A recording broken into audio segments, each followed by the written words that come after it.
Hi guys, మీరు బడ్జెట్లో ఒక బెస్ట్ ఫోన్ కోసం సెర్చ్ చేస్తున్నారా? మీకు పోకో నుంచి పోకో M7 మొబైల్ అయితే లాంచ్ చేస్తున్నారు. ఇది మనకి అఫీషియల్గా 3rd March టోల్ పేమెంట్ అయితే లాంచ్ అవుతుందని చెప్పచ్చు. మనకి అండర్ 10,000 రూపాయలు అయితే రాబోతుంది అనమాట. మనందరికీ పోకో M7 Pro తెలుసు కదా, ఆ మొబైల్ ఎంతవరకు హిట్ అయిందని తెలుసు. ఇది వీళ్ళ తమ్ముడు అనుకోండి, ఇది కూడా హిట్ అవ్వాలని నేనైతే కోరుకుంటాను అనమాట.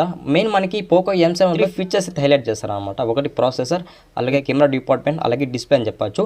ఎందుకు ఈ 3 ఫీచర్స్ హైలైట్ చేస్తారంటే వీడియోలో అయితే తెలుసుకుందాం అనమాట. అలాగే నా ఎఫర్ట్స్ మీకు నచ్చినట్టయితే ఒక లైక్ అండ్ సబ్స్క్రైబ్ అయితే కొట్టండి గైస్.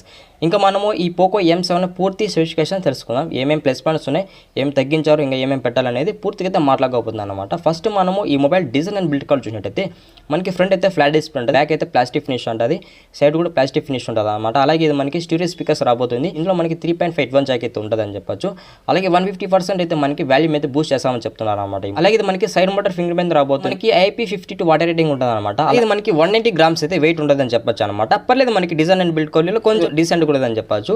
ఇక మనం మెయిన్ ఐడెంటిఫై చేసేది ఏమంటే డిజైన్ అని చెప్పొచ్చు. మనకి రెడ్మీ 14C తెలుసు కదా, ఆ మొబైల్ ఏ డిజైన్ అంటే సేమ్ ఈ మొబైల్ కూడా అదే డిజైన్ ఉందని చెప్పొచ్చు. పోకో M సిరీస్ లో డిజైన్ అనేది కొంచెం చేంజ్ చేస్తారు అనమాట. ఇక మనము డిస్ప్లేషన్కి వచ్చినట్టయితే 6.88 inches IPS LCD full HD plus display రాబోతుంది. ఇది మనకి కార్నింగ్ గొరిల్లా గ్లాస్ విక్టర్స్ ప్రొటెక్షన్ ఉంటుంది అని చెప్పొచ్చు. ఇందులో మనకి 120 Hz అయితే రిఫ్రెష్ రేట్ అయితే పెట్టారని చెప్పొచ్చు. 120 Hz అంటే ఏమన్నా తమాషా, మనకి చాలా స్మూత్ అయితే ఉంటుంది అనమాట డిస్ప్లే యూజ్ చేసేటప్పుడు కూడా. ఇందులో మనకి 600 nits అయితే HBM బ్రైట్నెస్ అయితే పెట్టారనమాట.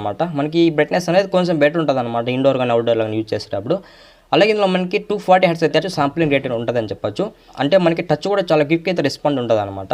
అలాగే ఇందులో మనకి అడ్వాన్స్ సపోర్ట్ ఉంది. అమెజాన్ ప్రైమ్ వీడియో, నెట్ఫ్లిక్స్ ఇవన్నీ కూడా మనము HD క్వాలిటీ అయితే చూడొచ్చు అనమాట. మనకి ఐసేఫ్ డిస్ప్లే అయితే రాబోతుంది అనమాట. ఐసేఫ్ అని తెలిసింది కదా, డిస్ప్లే కూడా కొంచెం బెటర్ అని చెప్పొచ్చు అనమాట. ఇంకా మనం ప్రాసెసర్ విషయానికి వచ్చినట్టయితే ఇందులో మనకి క్వాల్కమ్ స్నాప్డ్రాగన్ Gen 2 ప్రాసెసర్ అయితే యూజ్ చేస్తారు అనమాట. మనకి 4 nm బిల్డ్ అయిన ప్రాసెసర్, LPDDR4X ఉంటుంది. అలాగే UFS 2.2 ఉంటుంది అనమాట. 4 lakh ప్లస్ అయితే మనకి ఆండ్రాయిడ్ స్కోర్ అయితే చేసిందని చెప్పొచ్చు. చాలా బెస్ట్ స్కోర్ ఇది. మనకి గేమింగ్ లవర్స్ అనేట్లయితే ఈ ప్రాసెసర్ అనేది అంతగా హ్యాండిల్ చేయలేదు.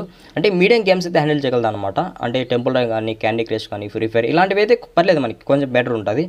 ఒకవేళ మీరు హై రేంజ్ ఎక్స్పెక్ట్ చేసినారనుకో మీకు ఈ ప్రాసెసర్ అంటే సరిపోదు అనమాట.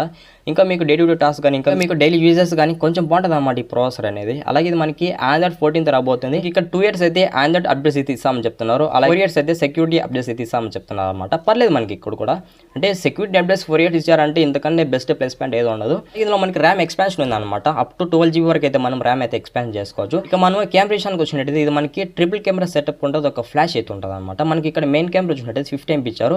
ఇందులో మనకి సోనీ IMX852 సెన్సార్ అయితే యూజ్ చేస్తారు అనమాట. ఫోటోస్ అయితే పిచ్చిగా తీయచ్చు అనమాట. ఈ సోనీ IMX852 సెన్సార్ అనేది చాలా బెటర్గా అయితే క్యాప్చర్ చేస్తారు అనమాట ఫోటోస్. అంటే మనకి లో లైట్లో కానీ డే లైట్లో కానీ బెటర్గా అయితే క్యాప్చర్ చేయగలదు అనమాట ఈ సెన్సార్ అనేది.